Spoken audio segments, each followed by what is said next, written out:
আসসালামু আলাইকুম। সবার আগে বাছাই করা 10টি আন্তর্জাতিক খবর জানিয়ে দেব। প্রথমেই থাকছে শিরোনাম। তবে তার আগে অনুরোধ থাকবে ভিডিওটিতে একটি লাইক দিবেন।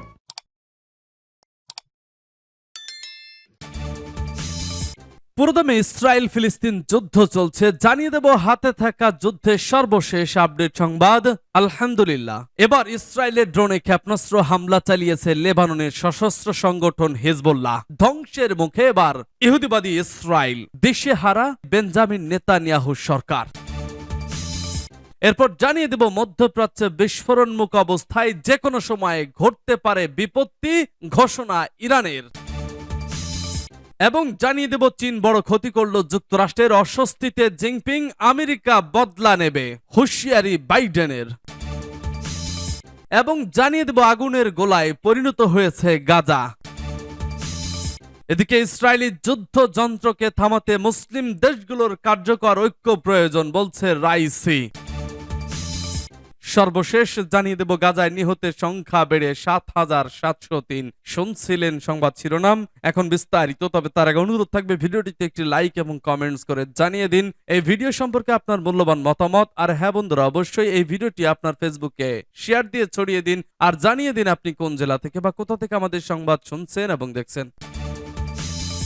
ইসরায়েলের ড্রোনে ক্ষেপণাস্ত্র হামলা। এবার ইসরায়েলের ড্রোনে ক্ষেপণাস্ত্র হামলা চালিয়েছে লেবাননের সশস্ত্র সংগঠন হিজবুল্লাহ। শনিবার সকালে ইসরায়েলের সেনাবাহিনী এ তথ্য জানিয়েছে। আল জাজিরার এক প্রতিবেদনে এ তথ্য জানানো হয়েছে। ইসরায়েলের সেনাবাহিনী জানিয়েছে লেবানন থেকে ইসরায়েলের ড্রোনকে লক্ষ্য করে হামলা চালানো হয়েছে।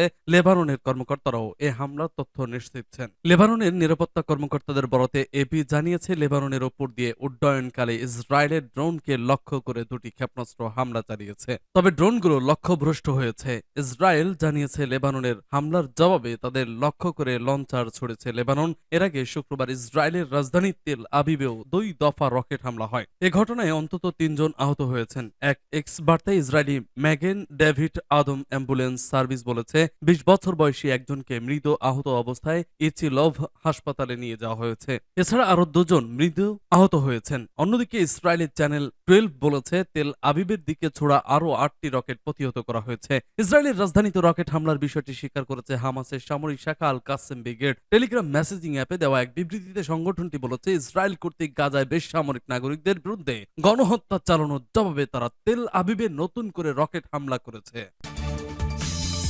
মধ্যপ্রাচ্য বিস্ফোরণমুখ অবস্থায় যে কোনো সময় ঘটতে পারে বিপত্তি বলছে ইরান। মার্কিন রেডিওকে সাক্ষাৎকার দিলেন ইরানের পররাষ্ট্রমন্ত্রী। ইরানের পররাষ্ট্রমন্ত্রী হোসেন আমির আব্দুল্লাহিয়ান সতর্ক করে দিয়ে বলেছেন, নিরস্ত্র গাজাবাসীর ওপর ইহুদিবাদী ইসরায়েল যে ভয়াবহ গণহত্যা চালাচ্ছে তার ফলে মধ্যপ্রাচ্যে বিস্ফোরণমুখ অবস্থায় পৌঁছে গেছে। ইসরায়েল গাজায় বিমান হামলা চালিয়ে গেলে যে কোনো সময় যে কোনো কিছু ঘটে যেতে পারে। নিউ ইয়র্ক সফররত আমির আব্দুল্লাহিয়ান শুক্রবার আমেরিকার সরকারি রেডিও এনপিআরকে দেওয়া এক সাক্ষাৎকারে এ হুঁশিয়ারি উচ্চারণ করেন। ফিলিস্তিন বিষয়ক জাতিসংঘের একটি বিশেষ অধিবেশনে যোগ দিতে নিউ ইয়র্ক গেছেন ইরানের পররাষ্ট্রমন্ত্রী। শুক্রবার ওই অধিবেশন থেকে গাজায় অবিলম্বে যুদ্ধবিরতি কার্যকর করার আহ্বান জানিয়ে প্রস্তাব পাশ করে সাধারণ পরিষদ। আমির আব্দুল্লাহিয়ান বলেন, ইহুদিবাদী ইসরায়েল গাজার নিরপরাধ নারী ও শিশুদের ওপর যে গণহত্যা চালাচ্ছে সে ব্যাপারে আঞ্চলিক দেশগুলো নীরব থাকতে পারে না। তিনি বলেন, পরিস্থিতি জটিল আকার ধারণ করেছে। ইসরায়েলি বাহিনীর নিরবিচ্ছিন্ন বিমান হামলায় অন্তত 7,000 মানুষের মৃত্যু মেনে নেওয়া এ অঞ্চলের দেশগুলোর পক্ষে সম্ভব নয়। আমির আব্দুল্লাহিয়ান বলেন, তিনি গত কয়েক সপ্তাহ ধরে ফিলিস্তিনি ও লেবাননের প্রতিরোধ আন্দোলনগুলির সঙ্গে কথা বলে বুঝতে পেরেছেন এসব আন্দোলনের ট্রিগারে আঙুল দিয়ে রেখেছে। এসব আন্দোলনকে কোনো কিছু করতে ইরান বাধ্য করছে না, বরং তারা নিজেরাই যে কোনো ব্যাপারে চূড়ান্ত সিদ্ধান্ত নিচ্ছে বলে জানান ইরানের পররাষ্ট্রমন্ত্রী। সূত্র পার্টস টুডে। চীন বড় ক্ষতি করল যুক্তরাষ্ট্রের, অস্বস্তিতে জিনপিং, আমেরিকা বদলা নেবে। চীন মাঝাকাশে আমেরিকার বড় ক্ষতি করে দিল। চীনের বিদেশমন্ত্রী ওয়াং ইর সঙ্গে ব্লিংকেনের মিটিং এর মাঝে চাঞ্চল্যকর খবর, মার্কিন বিমানকে জোর ধাক্কা চীনা জোটের। ইসরায়েল গাজা যুদ্ধের মাঝে নতুন আশঙ্কা, একে অপরের সঙ্গে হাত মিলিয়ে শান্তি রক্ষার চেষ্টা করছিল আমেরিকা চীন, কিন্তু বেইজিং আসলেই ময়দানে দেখিয়ে দিল নিজেদের রূপ। মার্কিন যুদ্ধ বিমানকে মাঝাকাশেই চোরমার করতে গেছিল পিএলএ আর্মির এই বিমান। আমেরিকা এই মুহূর্তেই যে চাঞ্চল্যকর দাবি করেছে চীনকে চীনকে তার জবাব দিতে হবেই, কারণ বর্তমানে আমেরিকাতেই রয়েছেন চীনের বিদেশমন্ত্রী ওয়াং ই। আন্তর্জাতিক কূটনৈতিক মহল বলছে, রয়টার্সের হেডলাইন বলছে, চীনের বিদেশমন্ত্রী মার্কিন বিদেশ সচিব অ্যান্টনি ব্লিংকেনকে পাশে নিয়ে আমেরিকা চীন জোট মজবুত করার বার্তা দিয়েছেন, কিন্তু তার মাঝেই তার দেশের সেনাই বোধোদয় ব্লান্টার করে দিল।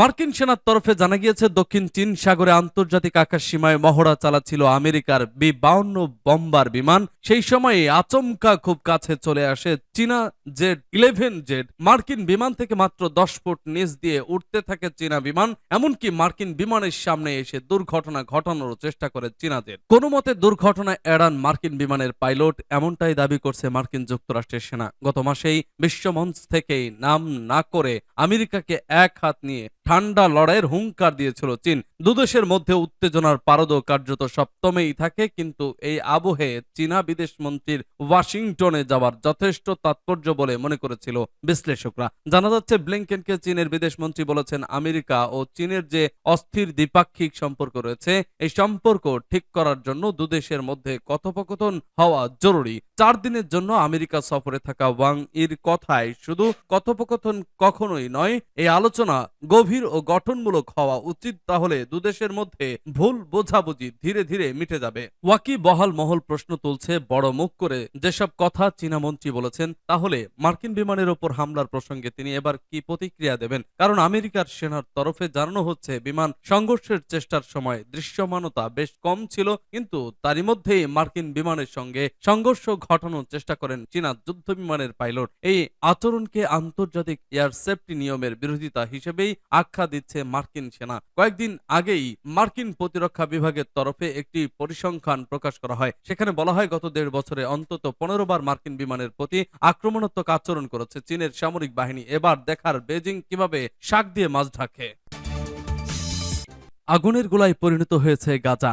ইসরায়েলের প্রতিদিনকার হামলায় ফিলিস্তিনের গাজা উপত্যকা আগুনের গোলায় পরিণত হয়েছে। প্রতিদিনই নিরীহ মানুষ মারা পড়ছে, আহত বাড়ছে সমান তালে। বাড়িঘর ধসে পড়ে আছে মাটিতে, মানুষের নাওয়া খাওয়া বন্ধ, শিশুরা নিচ্ছে বিষাক্ত শ্বাস। শনিবার আল জাজিরা তাদের লাইভ আপডেট প্রোগ্রামে গাজার স্বাস্থ্যমন্ত্রীর বরাত দিয়ে জানিয়েছে, আজও ফিলিস্তিনের 377 নাগরিক প্রাণ হারিয়েছেন। খবরে বলা হয়, গাজার সর্বশেষ নিহতের সংখ্যাটি জানিয়েছেন গাজার স্বাস্থ্য মন্ত্রণালয়ের মুখপাত্র আশরাফ আল কোদরা। তিনি বলেন, প্রবল ইসরায়েলি বোমা বর্ষণ গাজা আগুনের গোলায় পরিণত হয়েছে। আরো অন্তত 377 ফিলিস্তিনি নির্ধারিত নিরাপরাধ এলাকায় প্রাণ হারিয়েছে। তিনি আরো বলেন, ইসরায়েলের কর্মকাণ্ড গাজার স্বাস্থ্য ব্যবস্থা, মেডিকেল দল ও অ্যাম্বুলেন্স গুলোকে পক্ষাঘাতগ্রস্ত করে তুলেছে। আশরাফ আল কোদরা আন্তর্জাতিক সম্প্রদায়ের কাছে সাহায্যের আহ্বান জানিয়েছেন। ফিলিস্তিনের মেডিকেল শিক্ষার্থী ও অবসরপ্রাপ্ত নার্সদের এগিয়ে আসার আহ্বান জানান তিনি। ইসরায়েলি হামলা অব্যাহত থাকায় গাজার পরিবারগুলো তাদের সন্তান সন্ততির হাতে পায়ে নাম লিখে রাখছেন। বিমান বা বোমা হামলায় যদি কেউ নিহত হয়, নামগুলো দেশে যেন তাদের শনাক্ত করা যায়, সেজন্যই বাবা মায়েরা এই সিদ্ধান্ত নিয়েছেন। সারা আল খালিদি নামে এক মা বলেন, এই শিশুদের সম্পর্কে বিশ্বকে জানা উচিত। তারা ইসরায়েল কর্তৃক খুন হয়েছে। তারা কোনো সংখ্যা নয়, তাদের নাম আছে, তাদের এক একজনের গল্প আছে। তারা গাজার বাসিন্দা ও ইসরায়েলি দখলদারিত্বের কারণে নিহত স্বপ্ন। ইসরায়েলি যুদ্ধ যন্ত্রকে থামাতে মুসলিম দেশগুলোর কার্যকর ঐক্য প্রয়োজন বলছে রাইসি। কাতারের আমির এবং ইরানি প্রেসিডেন্টের ফোনালাপ। ইরানের প্রেসিডেন্ট ইব্রাহিম রাইসি বলেছেন, অন্য যে কোনো সময়ের তুলনায় আজ ফিলিস্তিনি জাতির জন্য বিশ্বের, বিশেষ করে মুসলিম দেশগুলোর কার্যকর সমর্থন প্রয়োজন। কাতারের আমিরের সঙ্গে টেলিফোনে আলাপকালে তিনি আজ একথা বলেন।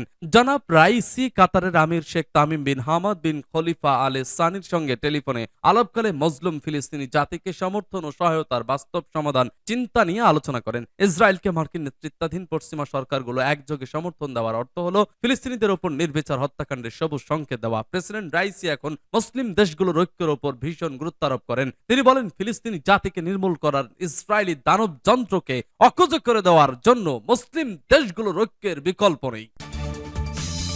গাজায় নিহতের সংখ্যা বেড়ে ৭,৭০৩। হামাস শাসিত গাজার স্বাস্থ্য মন্ত্রণালয় শনিবার বলেছে ৭ অক্টোবর থেকে শুরু হওয়া ইসরায়েলের সঙ্গে যুদ্ধে এখন পর্যন্ত অন্তত ৭,৭০৩ জন নিহত হয়েছে। নিহতদের মধ্যে ৩,৫০০-এরও বেশি শিশু রয়েছে বলে মন্ত্রণালয় উল্লেখ করেছে। মন্ত্রণালয় এক বিবৃতিতে জানিয়েছে নিহতদের মধ্যে ৩,৫৯৫ জন শিশু রয়েছে। এছাড়া হামলা শুরু হওয়ার পর থেকে ১৯,৭৩৪ জন আহত হয়েছে। ২০০৫ সালে ইসরায়েল একতরফাভাবে ভূখণ্ড থেকে প্রত্যাহারের পর থেকে হামাস ও ইসরায়েলের মধ্যে চলমান সংঘর্ষে গাজায় সর্বাধিক সংখ্যক প্রাণহানি ঘটেছে। এদিকে শুক্রবার সন্ধ্যায় ইসরায়েল গাজা উপত্যকায় বোমা বর্ষণ জোরদার করেছে। সেনাবাহিনী বলেছে হামাসের কয়েক ডজন লক্ষ্যবস্তুতে বিশেষ করে ভূগর্ভস্থ সুড়ঙ্গগুলোতে আঘাত করেছে। অন্যদিকে ফিলিস্তিনি ভূখণ্ডের সিভিল ডিফেন্স সার্ভিস জানিয়েছে বিমান ও কামান হামলার বিস্ফোরণে শত শত ভবন ও হাজার হাজার বাড়ি ধ্বংস হয়ে গেছে।